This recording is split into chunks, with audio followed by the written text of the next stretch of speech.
Greetings and gratitude to all light forms and life workers who have found this Tarot Tutoring Episode 4 with special guest Violetann Tarot, our representative of the Empress archetype today. If you would like to introduce yourself and your relationship with the tarot. So I'm Violetann. Violetann is actually my craft name. I do tarot readings on YouTube. I've done it for just over a year now on YouTube, but I've been reading tarot since I was about 8 years old. And I've only just started to do it publicly, but I've been doing it for friends and family for a long time since then. Nice. And when you started doing the cards, was there a technique that you started learning with, any type of spreads or certain type of readings that you liked doing that you have changed and developed?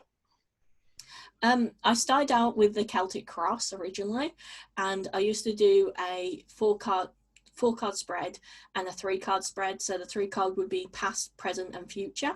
4-card spread would just give you an overview. I used to use that a lot. I use freehand a lot more now. So I use a lot more of freehand. Sometimes I revert a little bit back to actual spreads, but originally it was always a Celtic Cross. That's a good idea. So then I would like to introduce the topic of today, which is the Empress, the powerful feminine who understands her creative force, is connected to making, but has comfort and satisfaction as well as determination and action. I have representative 5 different images of her. Unlike the other videos of this series, I will not be reading from the guidebooks today. We will be having more of a casual discussion on each of these cards. I will show it to you, Violetann, and you will kind of let me know what some of the messages mean to you. Like there is wheat growing underneath her, which is having enough to sustain, having enough to exist. She has stars on her head, which is being mindful of your cosmic self. And this is the Rider-Waite version from the Hoi Polloi Tarot, with some of the details removed, but the basic image is the same. So for me, wheat stereotypically used to be shown as not only abundance, but fertility as well. Prosperity, fertility as well. So it used to be used a lot in things like May celebrations and stuff like that. They make corn dollies and stuff like that as well. So like fertility, being worthy, being just generally having abundance in your life, having abundance all around you. Yes, and she has a pillow with the symbol of femininity. Yeah, no. So again, talking about fertility again, about womanhood, fertility, being able to bear forth what you desire, bear forth a future, bear forth mindfulness, bear forth what you want in the world. Yes, and is there anything else on the Rider-Waite version you would like to add? Any different tips for any people who are learning the tarot? One interesting thing with this one, which was one of the original ones that I had before, was talking about the crown and the way that she's holding a scepter. In this one, she's holding a scepter, and the fact that the stars on the head also show shining like a star, shining, showing your worth. But the fact that she's always depicted kind of sitting on almost a throne, in all of the depictions, it's always usually showing her sitting on a throne, sitting on your own throne, being able to actually have this abundance at your feet, ready for you to pick it whenever you choose. And I think that just shows power.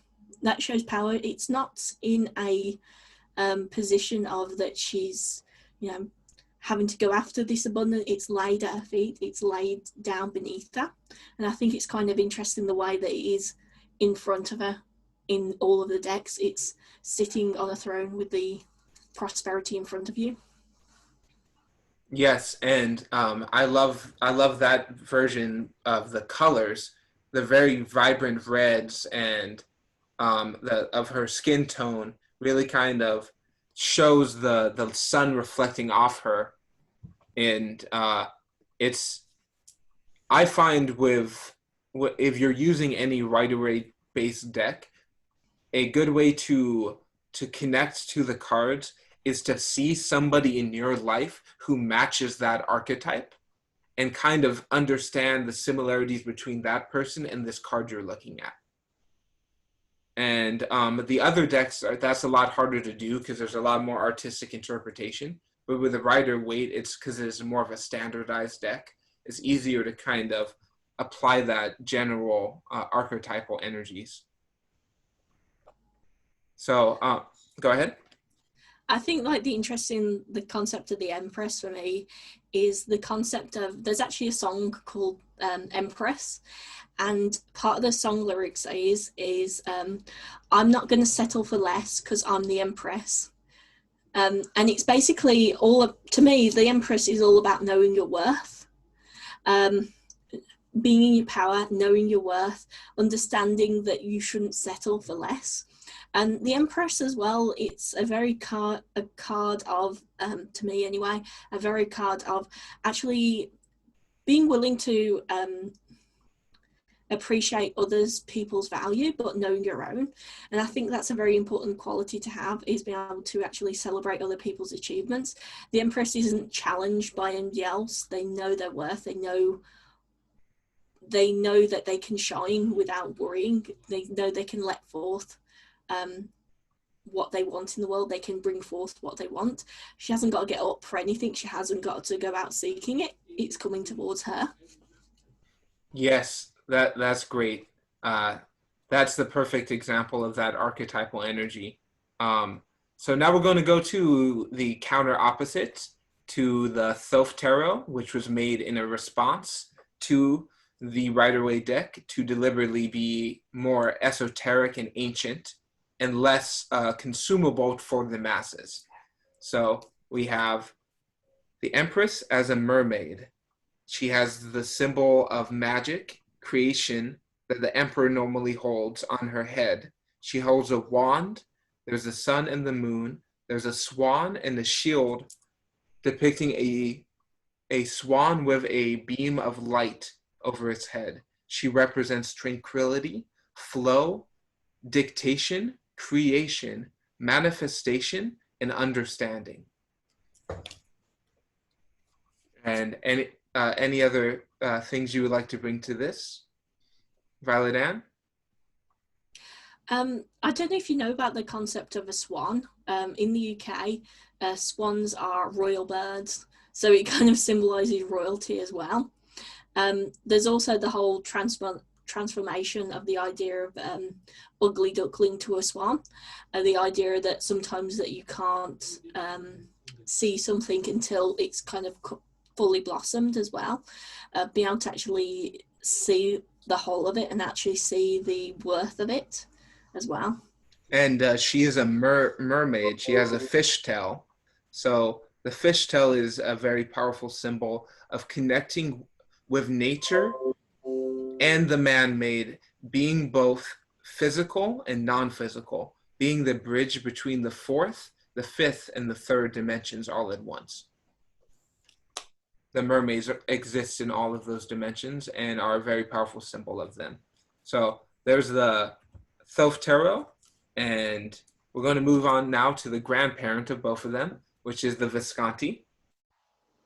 We have the Empress. She is holding a shield, which is the symbol of the Visconti family. This was originally a one-of-a-kind painting done on a card with gold flake and handmade paints. The vibrancy of the blue behind her represents the royalty that was spoken up, but also determination, passion, and healing.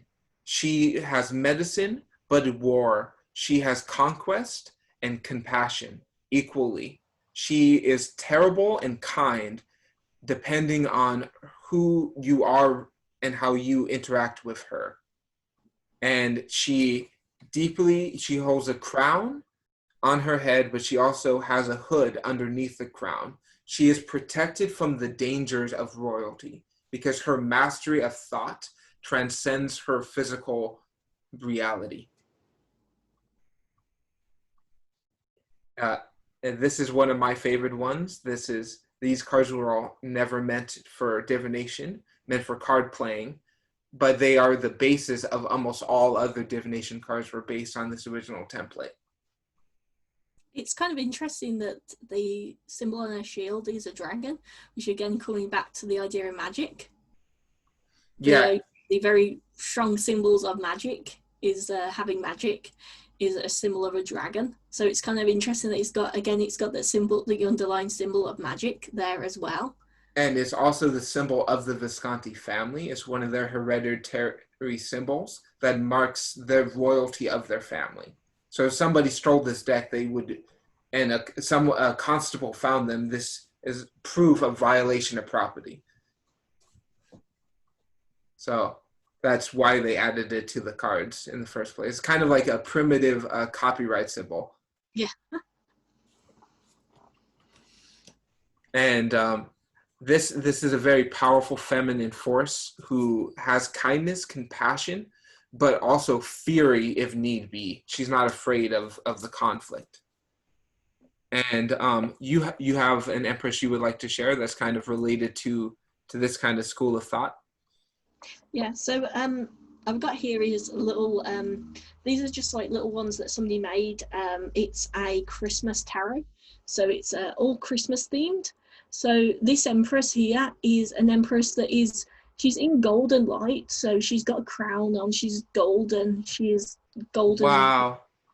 But the interesting thing about her is that she's carrying, she's giving a gift that shows kindness. She's giving a gift to the child as well. Charity. Yeah, and again, there's even though it's a box there, there's still a symbol of, you know, having a throne, having a seat, having a royalty. Because again, you've got the kind of crown on her head. You've got her dressed in a very golden robe, but you've got the purity there as well, and you've got the kindness there as well. Wow, that's one of my new favorites. I love the flowering above her, which means that she is creating abundance and beauty with her thoughts around her based on her kindness. It is absolutely beautiful. I mean, like as well, the flowers that are above her is mistletoe.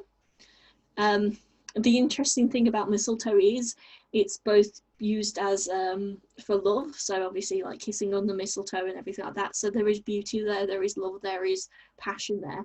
But it can But also be a poison. yeah, it's also got the deadly side. It's also poison. So, you know, you've got kind of the deadly side there as well of, like you were saying before, about if you're nice, she'll treat you very nicely. If you treat her badly, you know, she'll treat you badly back. You know, you've got that strength there as well.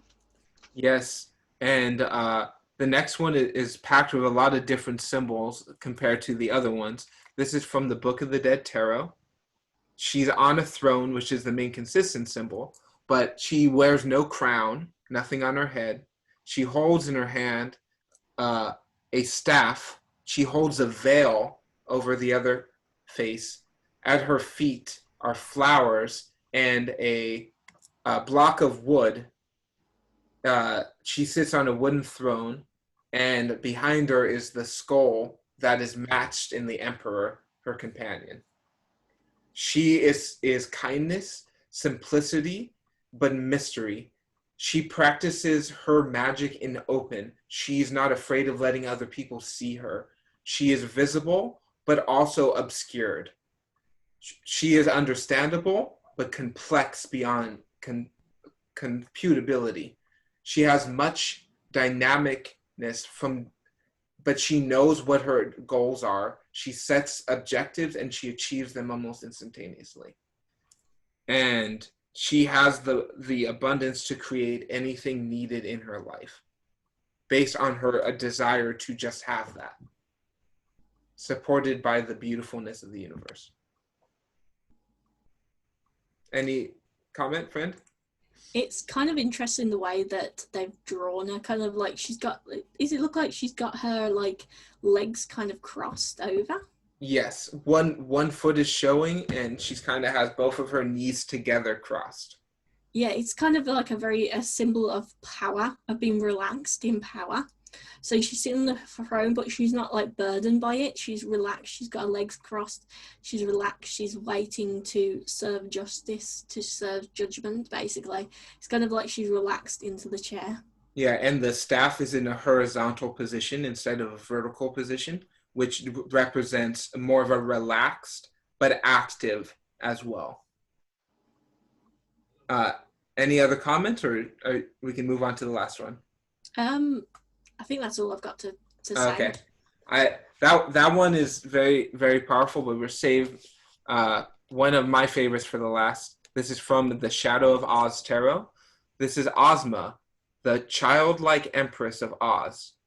She originated as the boy Tip, who went on a long adventure after stealing a powder of life from an evil sorceress. We later find out Tip was the princess of the land of Oz, taken away as a child and transformed into a boy to be a servant on a farm.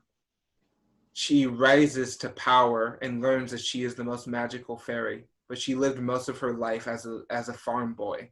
She has changed from humble beginnings, complete to royalty. Behind her depicts the painting that is always moving, seeing different places. Anywhere that the viewer wishes to see, you can see what is happening at that location right now.